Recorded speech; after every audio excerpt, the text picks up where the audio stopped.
Welcome, selamat bergabung di kelas Excel lagi teman-teman. Tambah basa-basi, kita langsung saja teman-teman. Ini adalah contoh tes kerja pertama yang paling dasar dulu. Kita mulai dari yang paling dasar ya teman-teman. Kita akan cari nilai jumlah. Kita akan cari jumlah rata-rata. Kemudian kita akan isikan keterangannya teman-teman. Dan juga nilai tertinggi, nilai terendahnya. Kita masuk yang pertama adalah mencari jumlah. Mudah. Kalau mencari jumlah, teman-teman cukup menggunakan fungsi sum. Jadi teman-teman harus mengetahui setiap fungsi itu ya. Sum gunanya untuk apa gitu ya. Mencari jumlah fungsi apa, mencari rata-rata fungsi apa itu memang harus dihafal gitu. Memang harus harus kita pahami. Kita menggunakan fungsi sum. Kemudian setelah itu teman-teman ini kita sebut dengan argumen ataupun sintaks yang harus kita isikan. Jadi ikuti saja argumen-argumennya teman-teman. Kita diminta untuk mengisi number. Artinya kita diminta untuk menseleksi number yang ingin kita jumlahkan. Ada beberapa cara teman-teman. Cara yang pertama bisa satu diklik, kemudian titik koma, diklik lagi. Sebenarnya seperti ini kalau arahannya ya. Titik koma, klik lagi. Nah tapi cara itu lambat. Kecuali teman-teman ingin seleksi nilai yang mana saja. Boleh dengan cara itu. Oke, atau barangkali teman-teman ingin hanya menjumlahkan nilai Word, titik koma, dan nilai PPT saja. Boleh dengan cara yang ini. Tetapi kalau teman-teman ingin semuanya, ya udah seleksi saja seperti ini. Nah, seleksi semua nilainya. Boleh ya. D4 titik 2 itu bahasanya adalah sampai teman-teman cara membacanya. Berarti dari sel D4, sel yang ada di kolom D, baris 4, sampai di sel yang ada di kolom G baris 4. Kira-kira begitu cara membacanya, tutup kurung, enter. Selesai. Ini adalah untuk jumlah.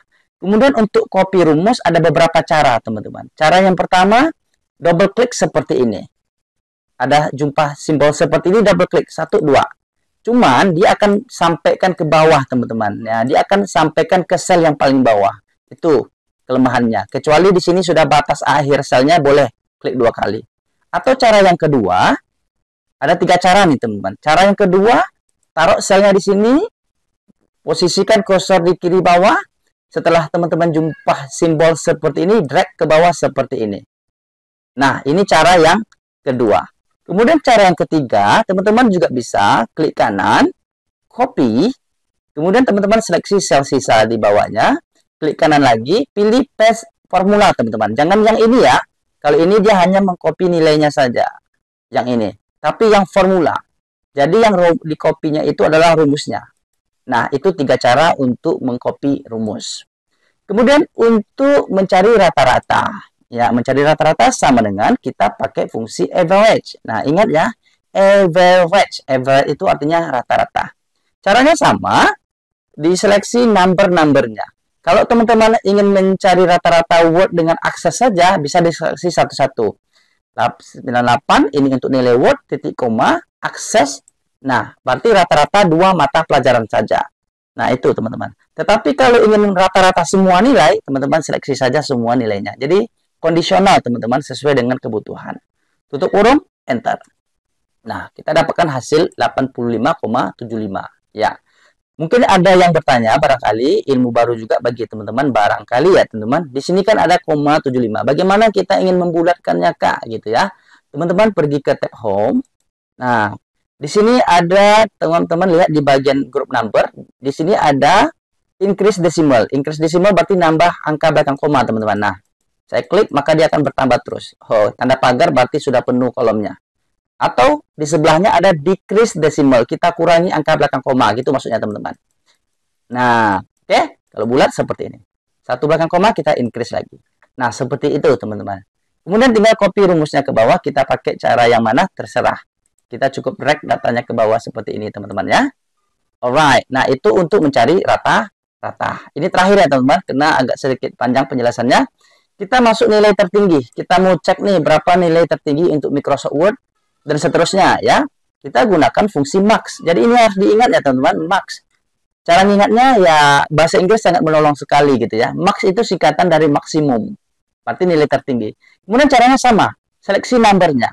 Kalau teman-teman hanya ingin seleksi antara nilai Microsoft Word siswa 1 dan siswa titik koma, siswa D, nah boleh diseleksi satu-satu seperti itu. Tetapi jika teman-teman ingin melihat semua dari semua nilai, maka seleksi semua numbernya. Begitu teman-teman. Berarti cara membacanya kan seperti ini. Tentukan dong nilai tertinggi yang ada di sel D4 sampai D7. Kira-kira begitu cara bacanya. Kalau yang pakai koma tadi, tentukan dong nilai tertinggi dari nilai ini dan nilai ini. Kira-kira begitu. Enter, selesai. Nah, ke samping tinggal dikopikan rumusnya, teman-teman. Nah, rumusnya dikopikan seperti ini. Nah, alright. Kemudian nilai terendah sama nilai terendah kita pakai min. Min itu singkatan dari minimum. Min singkatan dari minimum. Kemudian seleksi angka yang kita ingin cari nilai terendahnya. Cari dong nilai terendah dari sel D4 sampai D7. Kira-kira begitu cara bacanya. Kemudian tekan enter. Kita dapatkan hasilnya. Kopikan rumusnya ke samping. Jadi nggak usah satu-satu Kak ya. Selesai. Kemudian kita masuk soal yang terakhir. Nah, kita masuk soal yang terakhir. Terima kasih Kak ya like-like-nya. Masya Allah ya. Jadi terharu juga nih teman-teman yang mau ngasih like gitu ya. Biasanya channel pendidikan ini jarang yang ngasih like gitu. Nah, kita akan isi keterangan ini teman-teman. Dengan ketentuan yang ada di keterangan ini. Artinya jika nilai rata-rata di atas 90 lebih besar sama dengan 90, kita buat keterangannya sangat bagus. Tetapi jika rata-ratanya sampai lebih besar 80, bagus. Tetapi kalau kurang dari 80, cukup. Nah, ini kondisional aja teman-teman. Kalau mau pakai gagal, bisa pakai keterangan yang lain, tak boleh. Boleh Bang. Sebenarnya ada banyak alternatif. Bisa pakai if, bisa pakai ifs, bisa pakai switch, dan banyak. Karena ini kita jelaskan dari yang paling dasarnya Bang. Ifs barangkali baru tersedia di Excel, minimal Excel 2019 ya. Jadi untuk teman-teman kita yang bekerja di Excel 2010, di bawahnya tidak bisa menggunakan fungsi ifs ini. Jadi kami sarankan kepada teman-teman di update Excel-nya. Nah, setelah ini kita akan juga jelaskan pakai ifs ya. Kita akan coba jelaskan dua-duanya. Yang pertama kita pakai if biasa tapi berkali-kali. Yang kedua kita gunakan ifs satu kali saja teman-teman. Nah, gitu saja bedanya. Kita coba langsung demonstrasikan sama dengan if. Nah, if jika setiap rumus harus diawali sama dengan, ya pastikan teman-teman setiap rumus diawali sama dengan, kemudian masukkan rumusnya, kemudian buka kurung ya, selalu kayak gitu teman-teman, sama dengan rumus buka kurung. Kemudian ada argumen ataupun panduan yang langsung diberikan untuk kita. Pertama, isikan dengan logical test. Jadi teman-teman bekerja di Excel, pahami sintaks ini ya teman-teman, pahami argumennya. Teman-teman jangan menghafal, tetapi pahami argumennya. Pertama kita isikan dengan logical test. Nah, kalau dia bercetak tebal seperti ini teman-teman, artinya kita saat ini harus melakukan itu. Logical test itu adalah tes logis ataupun syaratnya. Syarat pengambilan keputusannya apa? Syaratnya adalah, kita masukkan syaratnya. Jika nilai rata-rata, maka kita klik sel yang berisi nilai rata-rata. Lebih besar, nah ini adalah simbol lebih besar, sama dengan 90. Artinya jika sampai 90 ke atas, ini adalah logical testnya, syaratnya. Itu yang menjadi logical test. Kemudian titik koma. Nah, panduannya di sini ada ya teman, titik koma. Sebagian komputer menggunakan koma saja. Sesuaikan. Kita isikan dengan value if true. Nilai jika benar gitu ya, nilai jika benar. Artinya jika terpenuhi. Jika terpenuhi apa? Kita isikan lagi. Jika terpenuhi kita beri keterangan sangat bagus.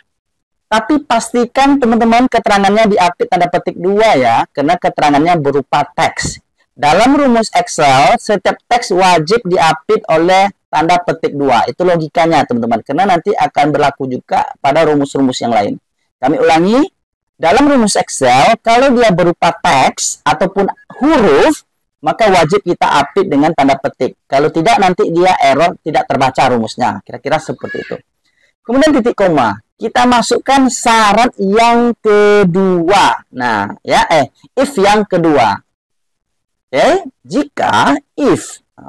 Jika apa? Jika nilai rata-rata lebih besar, nah, lebih besar 80, ini adalah logical testnya. Titik koma, kita isikan lagi value if true-nya, nilai jika benar atau terpenuhi. Jika terpenuhi adalah bagus. Jangan lupa diapit tanda petik 2. Kami ulang-ulang terus ya teman-teman, semoga tidak bosan. supaya terekam dengan baik. Itu maksudnya, teman-teman. Kemudian terakhir, karena kita mau tutup argumen, nah, selalu kalau menutup argumen, statement, kita akan isikan dengan value if false, nilai jika salah. Artinya, jika if pertama tidak terpenuhi, dan if kedua tidak terpenuhi, apa keterangan yang akan kita berikan? Dalam kasus ini, kita akan buat cukup, ya teman-teman. Seperti ini. Tutup kurung. Oke, sampai ada tanda hitamnya, teman-teman. Sampai dia berwarna hitam. Kemudian tekan enter, lihat perubahannya 1, 2, 3. Nah, di sini ada pemberitahuan. Oh, kita cukup 2 kali pakai tanda kurung maksudnya. Karena if-nya cuma 2. Mantap nih Excel, teman-teman. Do you want to accept this correction? Kamu ingin menerima perbaikan ini? Ya, kita terima saja. Jadi, salah-salah sedikit masih dimaafkan oleh Excel. Sungguh Excel sangat pemaaf. Kemudian tekan enter, teman-teman. Nah, kita dapatkan hasilnya. Bagus ya. Kemudian kita cek 85, bagus, benar. Di atas 85, di atas 80. Kemudian tinggal kopikan rumusnya ke bawah. Karena di sini tidak ada sel yang berisi, teman-teman bisa double klik saja. Cara yang kedua, mengcopy paste rumus. 1, 2. Sorry. 1, 2. Nah, oke, dia nambah ya. Oke. Sepertinya cara itu kurang mantap. Kita drag saja ke samping seperti ini, teman-teman. Nah, selesai. Itu menggunakan fungsi if. Oke, sebelum kita lanjutkan tanya jawab, teman-teman. Sebelum kita lanjutkan yang pakai ifs, seperti yang disampaikan Abang siapa tadi ya, pakai Bang Nadif tadi. Kita ini dulu, kita buka sesi tanya jawab dulu sebelum kita lanjutkan. Biar nggak kabur, teman-teman. Biar konsisten pembahasan kita, gitu. Baik, teman-teman. Kali ini kita akan coba pakai saran Bang Nadif tadi. Pakai fungsi ifs, Bang, kata dia. If yang ada S-nya, gitu ya. Bisa. Tetapi ini kalau tidak salah berlaku untuk Excel 2019 ke atas, teman-teman. 2019 ke atas. Jadi bagi teman-teman yang menggunakan Excel di atas itu bisa memanfaatkan fungsi ifs. Lebih simple. Argumennya lebih simple. Ifs. Kalau dalam bahasa Inggris kan kalau ada yang tambahan SS itu berarti kan jamak ya. Atau kita sebut juga dengan plural noun. Kata jamak gitu ya. Memang ada kaitan setiap ilmu ini ya, teman-teman ya. Kita coba pakai ifs ya. Sama dengan ifs, jika. Kira-kira begitu maksudnya, teman-teman. Jika. Kemudian kita isikan. Nah, argumennya sedikit agak berbeda sedikit. Bertele-tele bahasanya ya. Logical test 1, artinya tes logis 1 yang pertama. Jadi kayak gitu dia, ada 1, ada 2, ada 3 gitu ya. Logical test 1-nya adalah, kita masukkan, teman-teman.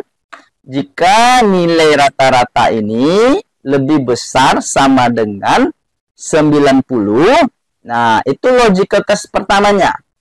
Kemudian titik koma, value if true 1. Nah gitu dia. Nilai jika benar 1. Berarti untuk logical test pertama, apa nilainya jika benar? Jika benar, saya ingin buat keterangannya sangat bagus. Gitu, teman-teman. Kemudian kita lanjutkan lagi titik koma. Nah, dia lanjut begini, teman-teman. Logical test 2. Tes logis yang kedua. Nah, jadi nggak perlu if. Nggak perlu nambah if lagi. Cukup syaratnya saja gitu ya. Syaratnya adalah jika nilai rata-rata lebih besar 80, oke, lebih besar 80, maka kita titik koma lagi, value if true 2, arti nilai jika benar yang kedua, berarti untuk logical test yang kedua. Jadi satu-satu gitu dia, teman-teman. Maka keterangannya adalah cukup. Begitu seterusnya, teman-teman. Kita titik koma lagi. Logical test ketiga, syarat yang ketiga, tanpa menggunakan if lagi. Syarat ketiga adalah jika nilai rata-rata kecil dari 80.